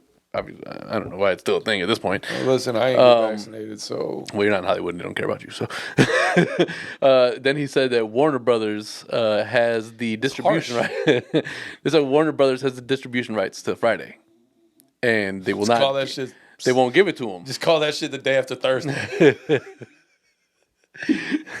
So post Thursday. So he can't get that. He's like, we've there's mad shit already done for that movie. Basically, he's like.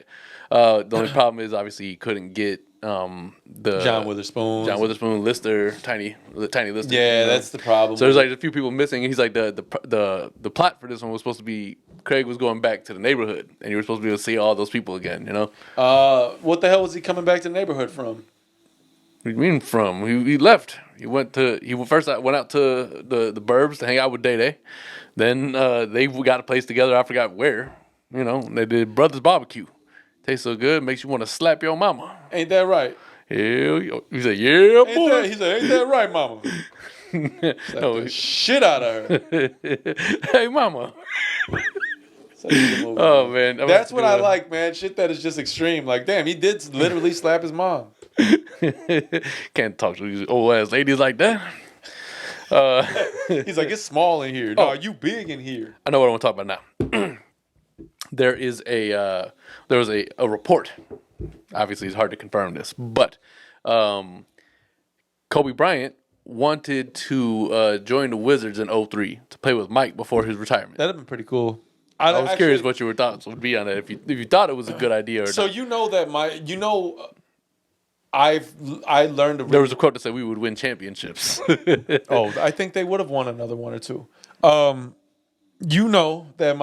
That my fandom for Kobe Bryant evolved, right? Like I learned to really appreciate the man, especially after he retired, which I personally voiced that I really hate that it took me so long because he's unfortunately one of those guys who after he passed, everybody kind of like fuck, we lost Kobe.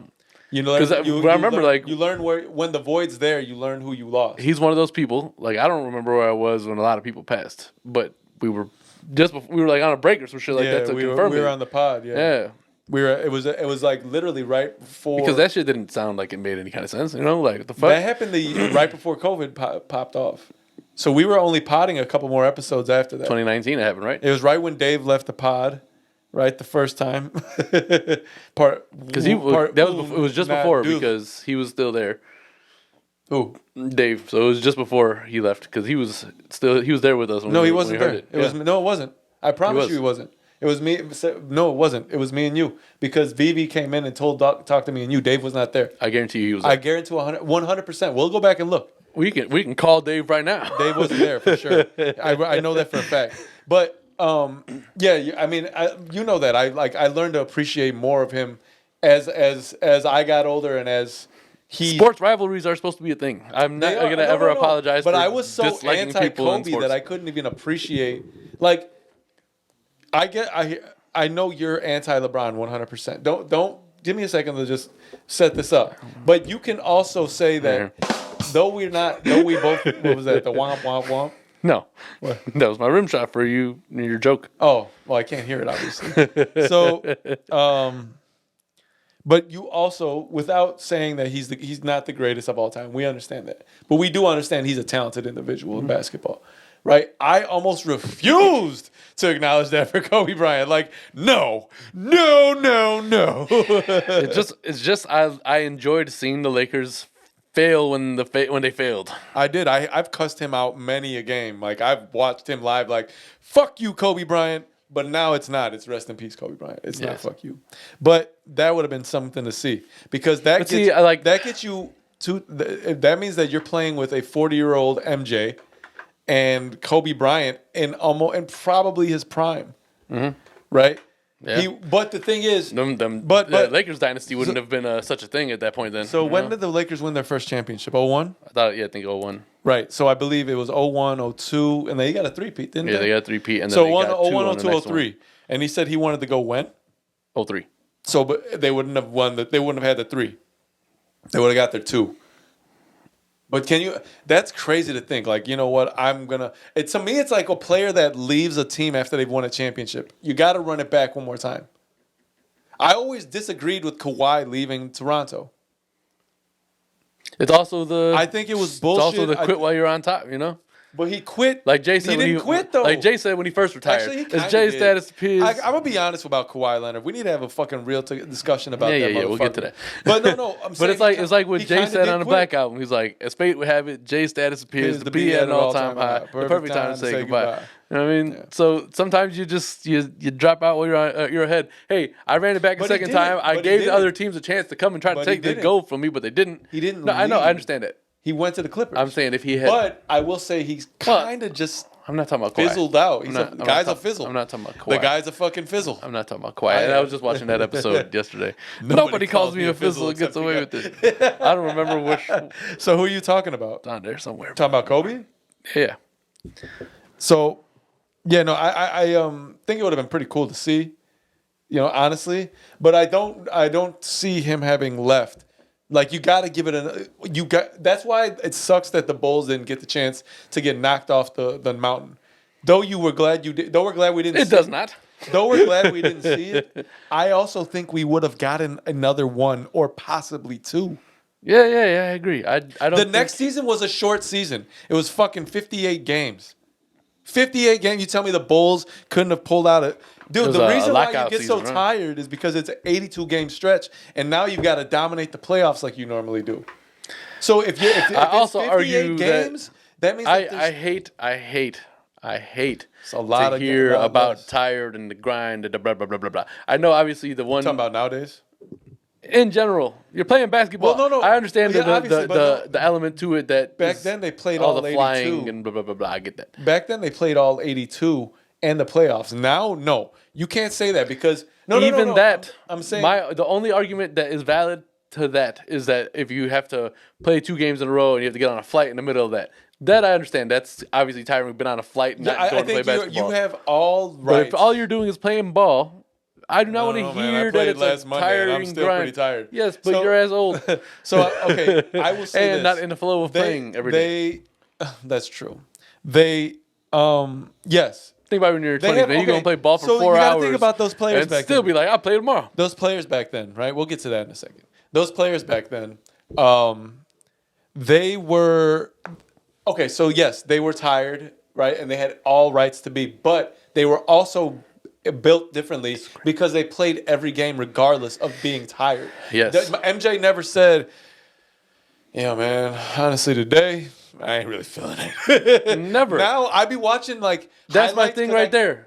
Obviously, MJ is a different competitive beast. Kobe, competitive beast. Nobody said... But nobody back then complained about being tired. You wanted to play. This was your sport. Motherfucker, like, get out there and you find that fucking dog. I've been trying to get this hair off my fucking head. Now I'll watch, like, because I can't watch games, obviously, because it's almost impossible. Yeah. So, but I'll watch a highlight and be like, what the fuck is this guy sitting for? Kawhi apparently might not come back this season. I think he needs to retire. He should have stayed in Toronto. That's greedy to me. I'm going to go to you. That's why I don't fuck with it. Your Kawhi hate is well documented. I don't know why you bitch at me about my LeBron hate and you got all this Kawhi hate. He was a top 75 player, wasn't he?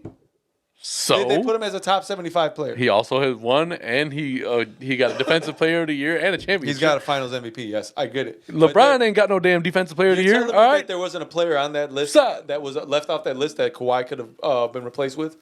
I don't believe Kawhi is a top 75 player. When you are the leader of your team and you bring them to the promised land, you deserve a spot. I'm sorry. And if there's 75 people who are already bait, then you deserve the 76th spot. He's been sitting ever since he won his last championship. He hasn't done anything. That's not true. He just looked at that.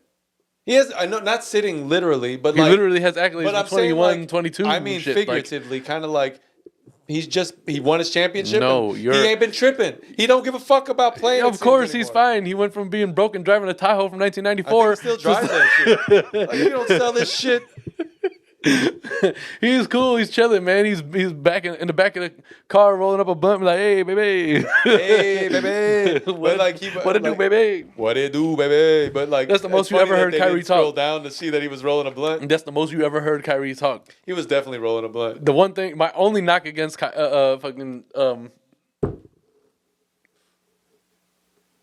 I don't know why I just drew a blank on his name. We were just fucking talking about him. My only knock against him is that Kawhi is that he doesn't have the human ability to laugh. I don't know. There's just something about his laugh. It's like, you know what laughter sounds like. I just got beef with seems like the idea that he's kind of just stopped really tripping on ball. And like, I don't know. Let's get You cannot have that stance. When I said that LeBron defers in the big moments, and deferring is one thing. No, it's not. To me, it seems like Kawhi is kind of he's like the guy that uses his PTO. Let me tell you something. He had the nerve. As soon as he can take I got a sick day. I'm taking it off. But he's always been humble in the league. 100% always been humble in the league. Where I think LeBron, it's fake humble. I don't care, man. LeBron has literally actually that is right.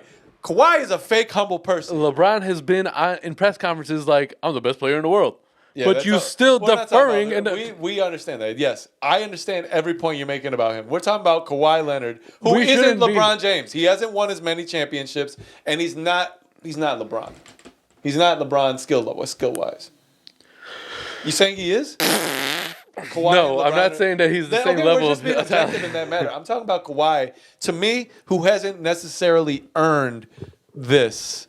Yes. He's a great... You could make a point in his Finals MVP championship run that he was the best player in the league that season. For like 3 seasons. If you could never make a point like that when MJ was in the league again, was Derrick Rose in the top 75? He didn't win a ring, so I'm just saying that. I mean, I'm giving you the same fucking. To me, that's where I see it's it. Not. I don't think Kawhi deserves to be a top 75. You can't give Kawhi that much. Do you agree he believes in belongs in the 75 or not? That's all I'm asking. Think about the idea that that means that there's only 75 players out of the whole history of the league, and they put him in there over. I don't even got people off the top of my head. Even Dwight Howard. My argument as to why yes, that he deserves that spot is because, again, talking about LeBron James, if you are in the league when you have arguably the greatest player in the world currently, actively in his prime, and you are able to take seasons away from him where you are considered the best player in the league, and you're winning rings, You deserve to have some acknowledgement there. When MJ was in his prime whipping every motherfucker's ass, there was no question about who was the best player in the league at any given time. It was always MJ. I mean, I can appreciate that perspective. I do. I honestly, I guess I personally feel like if you're gonna be same reason why Kevin Durant would belong in that top 75. My thing is, I would assume same reason Steph belongs in that top 75. But I would assume because there was multiple players. Those are players that are still giving it their all. Yeah, I don't see Kawhi doing that. So to me, being named that would like, do you see what they named me? I gotta live up to this shit now. To me, it seems like he was like, all right, cool, I'm done. But not everybody. When was the last time you heard a Kawhi headline other than probably out for another 6 to 8 weeks? It's been a while, probably, but I mean, like I told you, we looked at last time we had this conversation. Long a while as it's been since last time we had this conversation. We looked this up, and it was like 19 and 20. He had like accolades from those 19, seasons. 20? That was literally right before COVID. Yeah, so we've played like it's 2022 right now. 3-4 seasons technically. That's great. The Lakers don't have. They're not above 500 right now. Talking about Kawhi? Yeah, like so. He's on the Clippers. I know it's not the. It's not. I don't know what the point of the point I'm making here is that you're arguing Kawhi's relevance in today's league, right? I don't believe it's there. So let's say this last season or two, maybe it hasn't been, but it's not like he gave up right after his. If it hasn't been, then it's not. When did Toronto win with him? That was what I would 18 say, or 17 or something like that. Something makes me say 17, but. Did they win the one before the bubble or the one before that? Two before the bubble. I think it was. I think it was before. Yeah. Yeah. So I think it's 17 probably. So for it's been fucking 5 years, and he's done nothing since. No, that's what I'm saying. He won the ring then, and then the next 2 seasons he was still making noise in the league. I think personally the basketball gods jinxed him because he left Toronto for no reason. No, it's only the last 2 seasons that you haven't heard much from him. Do you think they could have won in Toronto again? I don't know. How did they win the first time? If he's the reason, then they should have technically been able to win the next season. Listen, LeBron went to 10 finals and he won 4 of them. Has it been 10 or 8? 10. God damn, you suck. It's like my average in school. 40%. I had a terrible. 40% of them. I was a terrible student in high school. LeBron, 40% of them. I've always just been a terrible student. I'm just telling you. A lot of my disdain for LeBron it's for a reason. I get it, and I understand. And from a sports perspective, again, there's not much I could say on a personal level. He just called out the media on their bullshit. On the Jerry Jones shit. Kyrie, I understand Kyrie's a controversial player, okay? Away from the league, more or less. Away from like basketball stuff. I don't think so. I think you're incorrect there. I think it's what's the word I'm looking for? It's made its way essentially or leaked onto the court in terms of what kind of a teammate you want to consider him, since he's so in. Think about it though, man. He's inconsiderate towards his teammates' requirements as his. If I was Kyrie, I'd be pissed off at a certain point too, where like there's just a lot of media backlash that ends up like, yo, I agree. I can't fucking. I don't know. I can't step out of my house without some bullshit. Yeah, and I agree. But I'm saying, obviously, yes. I'm not agreeing. I'm not saying I do agree, disagree, whatever with like a lot of what's going on. I can't, because it's a lot of individual things. But I'm saying when he's on the court, you can't go on there and just say. I'm just saying when he's on the court. The reason why I say away from basketball is because when he's on the court, you never have a question as to whether or not he's playing. No, when he's on the court, yes. But like the point is, how often is he on the court? He's not like it's not a Ben Simmons type of situation. Basketball, that guy, fucking, he's a pussy on the court, bro. But that's what I'm saying. So like when he's on the court, he's balling. Yeah, but okay, so that's what I'm saying. Basketball wise, right? Basketball-y. Better basketball wise. You get what I'm trying to say. In a basketball sense. Yes, he is. It's leaking onto that because he's not on the court a lot because he keeps doing things to affect his ability to play. Based on what he's doing, whether or not it's right or not, he understands that he's under the microscope, and he keeps pushing it. Do you think that to some degree people are a little bit hypercritical of him? Charles Barkley, number one. Yes, but he deserves a lot of the criticism because he started this shit. He's been a fucking Disney. Well, he didn't want to get vaccinated. He's been notorious. One of the main things. No, he's notorious. Obviously, he thought the Earth was flat. Okay, dude, that didn't stop anything basketball-wise. He's been notoriously not a great teammate. What I like about him, Kyrie. Wait. I got to take that back. That's worded incorrectly.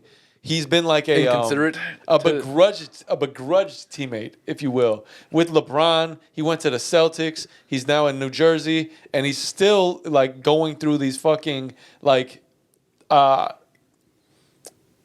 introspective. I think it's just all about perspective, man. Because first of all, like. He stands on what he believes, and he knows that there's more to which I respect the man who does. He knows regardless of what you're saying, you got to respect the man who stands on his shit. He knows that there's bigger things in the world than basketball. Not R. Kelly. No. But like, just gotta say it, man. Like for instance, when all the social justice, amongst others, when all the social justice protests and shit were happening, he's like, "Yo, this is way more important than basketball right now." Like, it just is what it is. Right. But if we're talking about the flat Earth thing, is like, yeah, it was stupid, but it wasn't like that much of a distraction from the court. We're talking about we're talking about basketball related stuff, right? And not outside the bubble or vacuum that is the NBA, your teammates, your team, right? Then you're being a bad teammate. Because if nothing is more important to you, that if basketball isn't because we now live in a world where everybody. I'm just devil's advocate. Listen, because if you're saying that right now there's more important things than basketball, which may be true, but we're not talking about that. We're speaking about the vacuum of the NBA. Your teammates may not feel the same. They may be. This is their livelihood. This is their chance to be get their contract, get extensions, whatever it is. You're living out your dream, and this is the most important thing to you, regardless if it's true, it's okay or not. I'm saying that in the vacuum, you're being a bad teammate to those guys because you've signed up to be their point guard, their fucking player, the guy they can go to help them win the championship that they're on a mission to win. When we're talking about the vacuum, the only hindrance that he directly caused, and that is not getting vaccinated. That's the only one that he specifically was like, my actions are not allowing me to play on the court right now. Yeah, but he's also a very outspoken guy, right? Which is fine. We're in an age right now where when you're in a place of notoriety like that, you're expected to have some kind of opinion on. They ask you every press conference. You got to have some sort of what are you gonna do? Some couth. You got to have some way to answer those questions without answering those questions. Or you gotta be a man first, and you gotta also stand on your laurels, or whatever. To some degree. That's fine, but we're only speaking basketball wise, right? That's what we were talking about. Being a bad teammate. His latest controversy was because he shared a video that people disagreed with the messaging of, and then he went through all kinds of. Okay, that's fine. So I just think be more responsible on your end to know what you're doing. I just think that regardless if you want to hypercritical of him, you can't post something, dude. You just I'm sorry, you can't post something and say you're not promoting it. You have a platform of millions of people who follow you. Anything you post is gonna be like, oh man, he must fuck with this. If he posted a pair of shoes from a fucking small designer, the thought of him being wrong about it is subjective. That's fine. I'm not saying he's wrong or right. I'm just saying that you have to understand what you're doing when you're doing it, and that's fine. Those consequences. But we're only he's no stranger to the controversies, so I'm sure he understands. My only point is, it's on a basketball level. He's a bad teammate for those reasons. Outside of that, he's not. He may not be even wrong. That's what I'm saying. But if we're going to speak about in the vacuum of him being a teammate, he is not there for his teammates. Then everything surrounding that needs to be... When he signed the contract to do so. Everything surrounding that needs to stick to only basketball then. When the reporters come up there and ask him questions post-game, stick to basketball. Obviously. Now we're getting to obviously an idealistic way of it. Okay, well, you can't have it both ways. I'm just trying to separate it, and I'm not saying that he's wrong or right. Well, it's not separated. No, you can't separate it. I'm not saying he's wrong or right in social aspect of it. Whatever he does, he is a man. He can choose to do so. It is a responsibility if he believes it. But I'm saying, if he signed a contract to the Nets, does the contract say don't have your own personal thoughts, views, and opinions? No, but does it say that the thoughts, views, and opinions of this player does not reflect those of the organization? Sign a fucking $40 million contract. That's what I'm saying. And that's another thing. Think how much money they're fucking spending on him. And who knows what's going on in the locker room? His teammate doesn't seem to not support him. Maybe they're like, I don't know. I think you have to do that. You got. And Brooklyn is just a mess in general. All I'm saying is, as a basketball wise, based on the fact he signed a contract to be there for his teammates, right? He's not being a good teammate to them. Fuck the organization, fuck the brass, all that. The teammates, the people who are in the trenches with him on the court, he's not being a good teammate to them. Inadvertently or not, that's just the case to me, right? But I'm not saying outside of that little vacuum, he's incorrect. He's well within his rights. I'm not saying right or wrong either way, but he's okay. He's within his rights to do these things. I'm just saying if you want to talk about teammate, I mean, he's not there for them a lot of the time, right?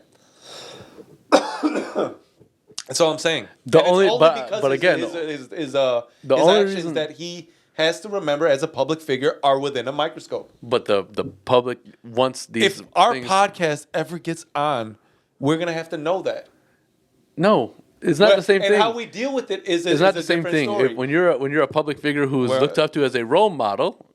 Okay, it's I think a good. They ask of you these things. So just because you put something out there that a certain portion of the public disagrees with, the powers, the masses, it's not the masses. It's not the general fans. It's the powers that be disagree with it, and he's being okay. So you just punished. You use the operative phrasing.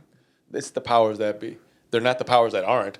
That's great, but the powers that be are the ones who they're not representing the viewpoint of the fans or the masses. Here's a good example to me: the Desus and Mero thing, right? Me and you are a podcast team, essentially, right? Desus and Mero were a team. I don't ever remember who was who. I think Mero's the one, the chunkier one, right? Desus is the skinnier black dude, like the dark skinned one. The other one's light skinned, right? Yeah. So Mero is more abrasive, right? More no holds bar. I'll say what I want to say. More blunt. More whatever you want to call it in your face, and that's fine. Nobody mind. I don't mind that. Like I think you should be who you are, but unfortunately,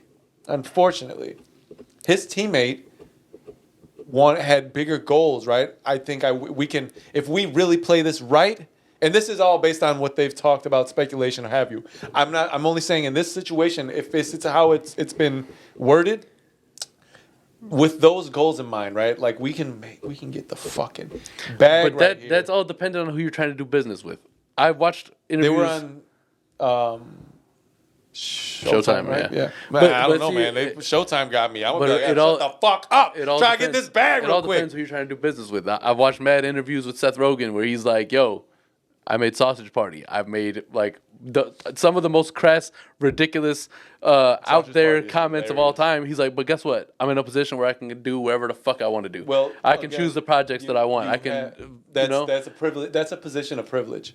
It's not. Not everybody has that. No, not everybody does. All he's got. You're right. Not everybody has that. What's his boy's name? Evan, whatever.